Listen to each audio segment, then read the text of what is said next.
So hello everyone, welcome back to my channel. This is Mel, your ka-heartbeat. It's nice to be back. Well, sa video na to ay share ko naman sa inyo yung aking experience regarding sa pag-fill up natin ng form kay Google AdSense. Ang tanong kapag nagkamali ba tayo ng fill up at na-submit na natin to, mapapalitan pa ba natin siya ng mga details? Sa video na to, panoorin nyo hanggang dulo. At para malaman nyo rin, lalo na doon sa mga bagong monetize, excited sila na mag-fill up kapag pinadala na sa kanila ni YouTube sa pamamagitan ng Gmail, yung mga dapat nilang gawin dahil nga sila monetize na. So, need ng Google AdSense na malaman yung identity, then yung place, and then yung some details para sa atin, para yung revenue natin ay matanggap natin mula sa YouTube. So, bago tayo magpatuloy, ay shout out nga pala sa ating mga viewers na nakasubaybay, yung mga nakasubscribe na sa atin. At kung bago ka pa lang, ay baka naman po pwedeng mag-subscribe ka na rin. Then, i-hit mo na rin yung notification bell para nang sa ganon, maging update din tayo sa mga future videos na i-upload natin sa ating channel. Bago tayo magpatuloy, isang intro muna tayo ni ka-heartbeat.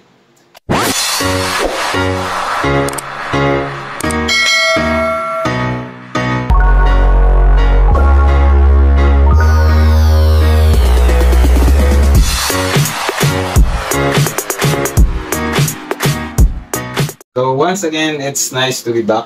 So narito na tayo ngayon at ipakikita ko na ngayon sa inyo kung paano natin ma-fix, kung ano ba pwede natin gawin para mapalitan natin yung details na na-fill up natin dati.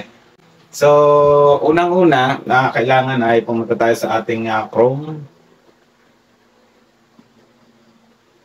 Then yan, pagpasensyahan nyo na medyo mahina yung signal ng ating cellphone kasi data lang to, wala tayong wifi pa. So then i-fill up natin dito yung Google AdSense. So yan, nag-try na ako ng mga nakaraang araw, so ito na yung pagkakasunod-sunod. Then naka-desktop site to, mga ka-heartbeat friends. Then dito zoom out nyo lang ng konti.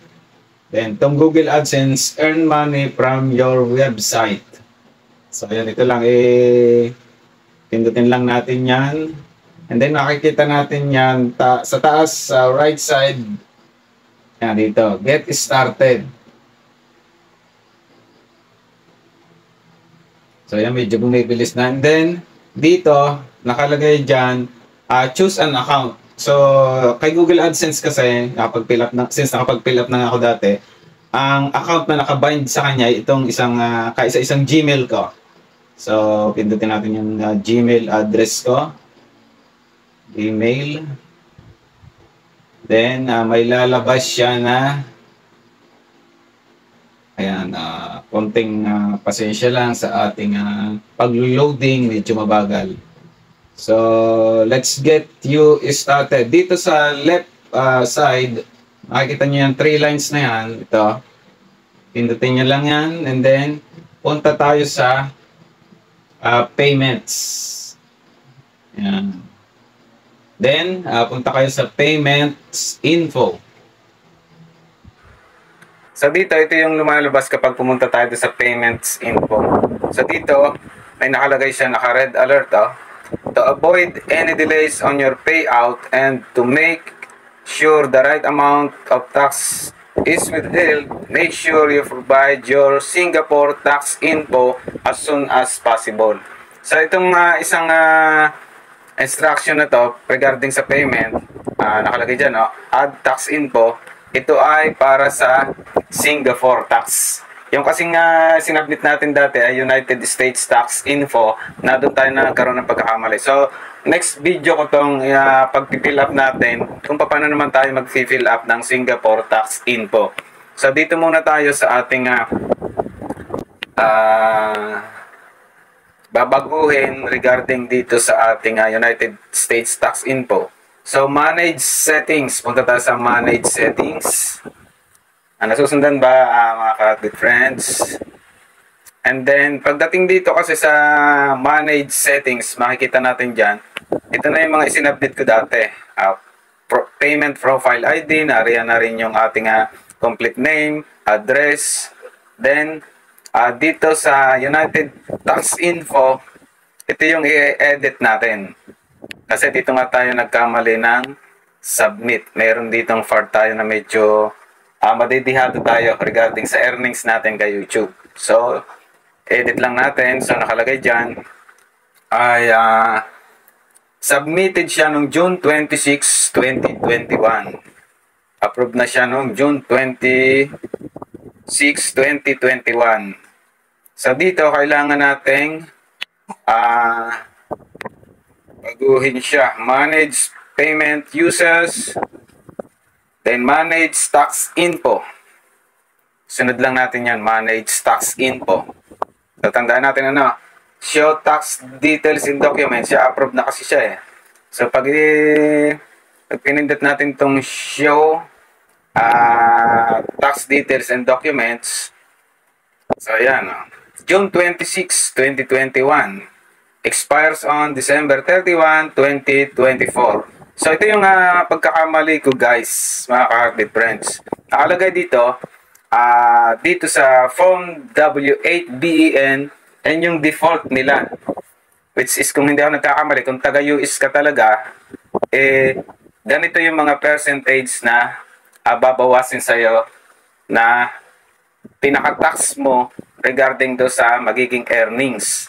So, dito, naka-default siya, withholding tax 30%, services default, withholding tax rate 30%, motion picture and TV default, withholding tax rate 30%. So, masyadong malaki. Let's say, kumita tayo ng $100, bawas siya ng 30%. So, $70 na lang yung ating makukuha. So, kailangan natin na baguhin yan. So, dito, para natin mabago, may paraan pala talaga para mabago siya. So, may nakalagay dito, submit new form. Yung submit new form, naroon din siya sa United States Form W8BEN. Yan, nadyan siya. So, sundan nyo lang, ganito yung magiging setup kapag nag-fill up kayo ng form. So, submit new form. I-touch lang natin siya. Submit new form, then start new form. Then, start form. Yan yung mga sunod-sunod na lalabas sa screen ng inyong cellphone kung kayo sa cellphone nagsasagawa ng pag-fill up. So, sa laptop, halos ganoon din naman yung instruction. So, dito, kailangan nila ulit yung inyong password, then inyong Google account to verify na kayo talaga to. To continue, first verify each you. So, lagay ulit natin yung ating password. Nakasave kasi siya, nakasave na. So, in-enter ko na lang yung details na nakasave dito sa cellphone. So, pumasok naman siya. Pinantayin lang natin siya kasi naglo-loading para tayo magpatuloy. So, yan na yung panibagong instruction regarding sa pag-fill up ng new form. So, narito na tayo ngayon sa United States Tax Info. United States Tax Info. Dito, what type of account is Melquiades Destreza? So, since individual lang tayo, ito non-individual entity. So, ito yata may mga business. So, individual lang ang ating i-check. Then, next. Then, taas natin ang konti. Are you a citizen or resident of the United States? So, since tayo ay nasa US, nasa Pilipinas, no lang tayo, no. Then, next. Then, after that, select W8 tax form type. Based on your previously selected answers, W8 form is needed. Ayan, nakalagay dyan. This form is most commonly used by non-US individuals and would also be used to claim tax treaty benefits.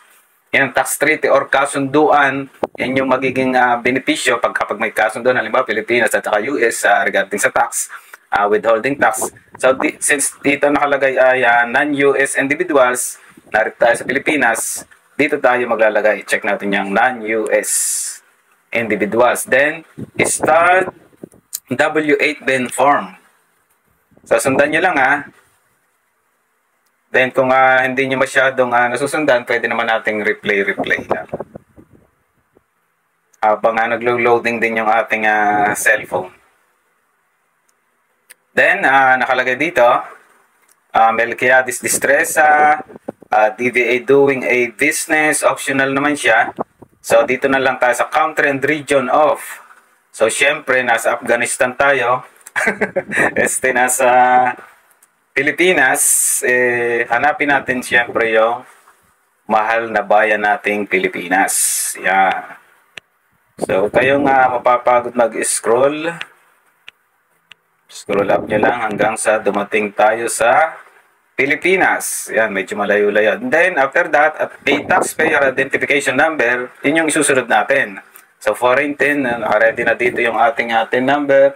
Shout out kay Brother Enzo Baral, siya yung nag-provide dito. Nagpagawa tayo sa kanya ng card. So, ilagay natin dito.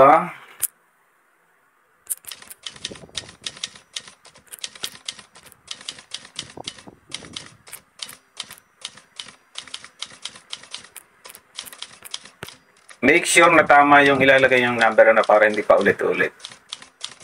So, then, next na tayo. After nating mailagay yung ating TIN.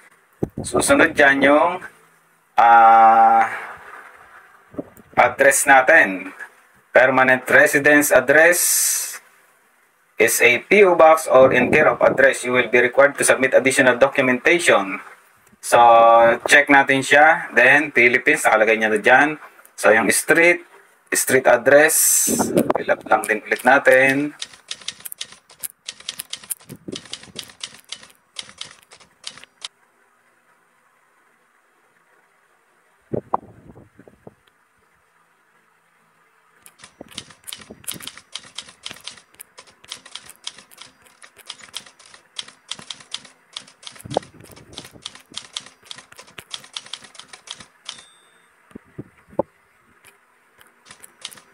So, make sure na makompleto natin. Even yung postal code, hinihingi siya.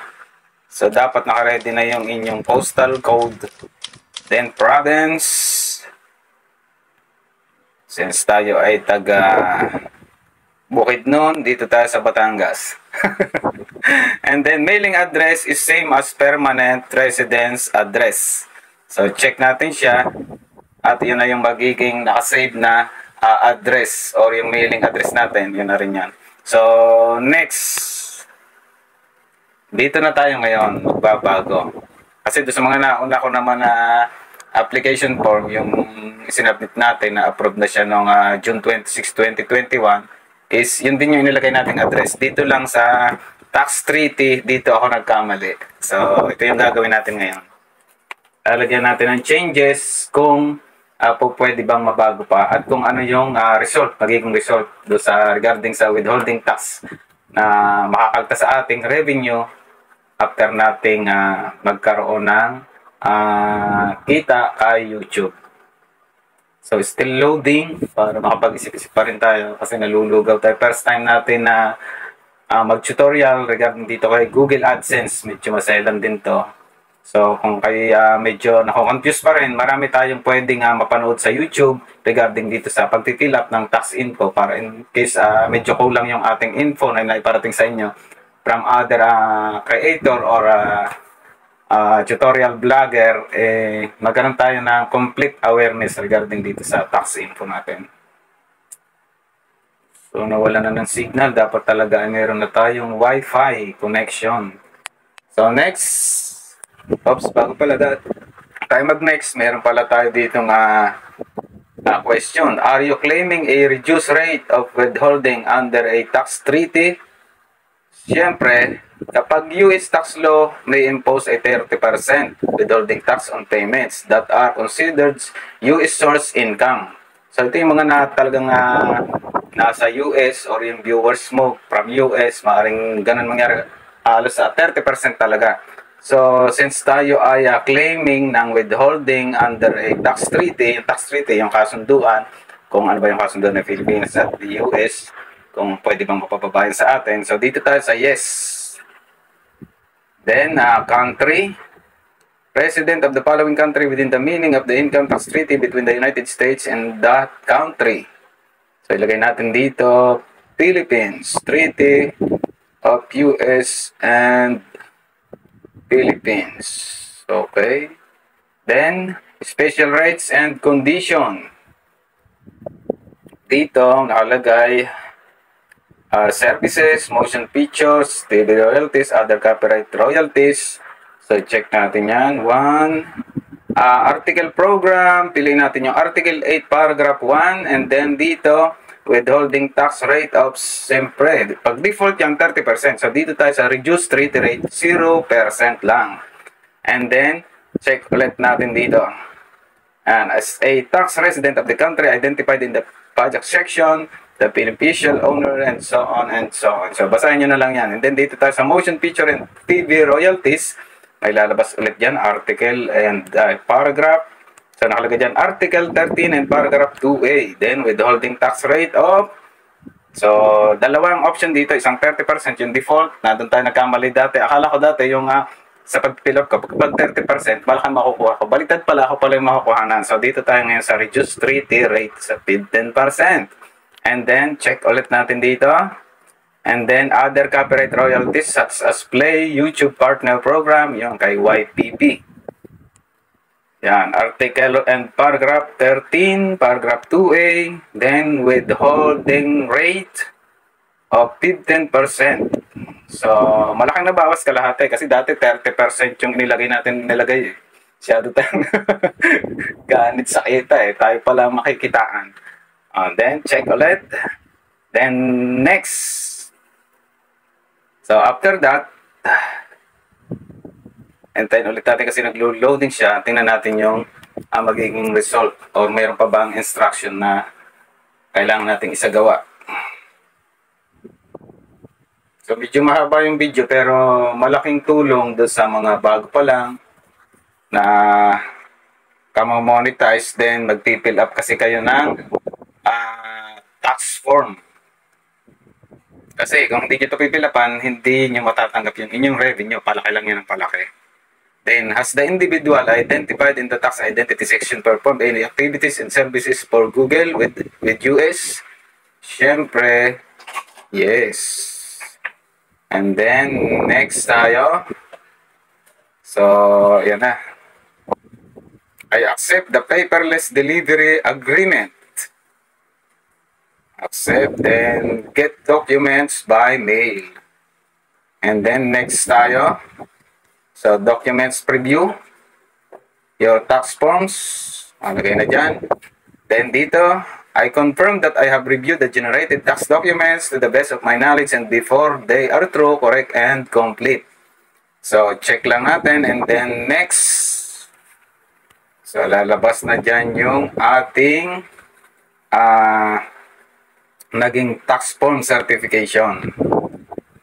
Mapapasa na natin yan. So, lagyan lang natin dito ng mga under penalties of perjury, I declare that. So, need nating malagyan ng check lahat yan. This tax form may be applied to prior payments by providing the following optional certification. I certify under penalties. Yan, basta i-check nyo lang na i-check. Enter year from 2016 to present. And then, your signature, I acknowledge that I am signing the tax form above the accompanying affidavit of unchanged status. Then dito, yes, I am the beneficial owner name in the tax identity section. No, I'm not the beneficial. So, ikaw kasi yung bago na, sa'yo naman to. So, ikaw, syempre yun, check mo, yes. And then, full name. So, mag-a-appear na naman dyan. Ito kasi yung beneficial owner name, Melquiades Destreza. So, check lang natin ang konti. Meron pa ba tayong I agree that I will submit a new form within 30 days if any certification made on this form becomes incorrect. So, within 30 days, pwede naman ulit tayong magkaroon ng another submission if ever and may magkaroon ulit tayo ng incorrect or incorrection. So, I think okay na. Then, try na natin i-submit. So, antayin natin yung result kung approve ba. And then, i-double check natin yung magiging withholding tax. Kung pumasok na yung 15% lang. So, katulad ng nasabi ko sa inyo mga Cardit friends, kung medyo confused kayo kasi itong sa akin ay ang tawag doon, resubmission or panibagong fill up, refill up. So, medyo kung naligaw kayo, pwede tayong manood ng mismong yung unang pagpipill up lang kung paano. Merong mga video nun. So, your tax info has been accepted. So, ito na yan. Approved na siya. Lalagay dito, status approved, submitted January 17, 2024. And then expires on December 31, 2027. So, 3 years pala yan. And then, permanent address, nariyan na rin. Ito.